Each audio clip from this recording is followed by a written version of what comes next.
శ్రీ విరూపాక్ష శివపంచాయతన పోచమ్మ దేవస్థానం వారు ప్రతి సంవత్సరం వలె ఈ సంవత్సరం కూడా అయ్యప్ప స్వాములందరికీ కూడా భవానీ స్వాములకి అలాగే శివస్వాములకి కూడా సకాలంలో భిక్షను అందజేయాలనే ఉద్దేశం చేత నిర్వహిస్తున్నటువంటి ఈ యొక్క భిక్షావందన అన్నదాన కార్యక్రమంలో భాగంగా ఈ రోజున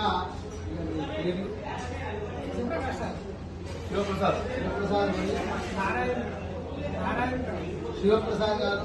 మరియు నారాయణరావు గారు వారి కుటుంబ సభ్యులు నిర్వహిస్తున్నటువంటి ఈ భిక్షావందన అన్నదానంలో ఈ రోజున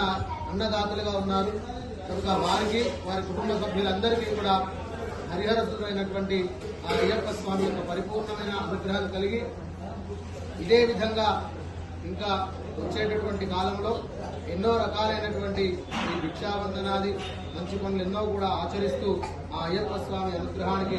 పాత్రలు కావాల్సిందిగా ఆ అయ్యప్ప స్వామికి నమస్కరిస్తూ ఓం శ్రీ స్వామియే శరణమయ్యప్ప.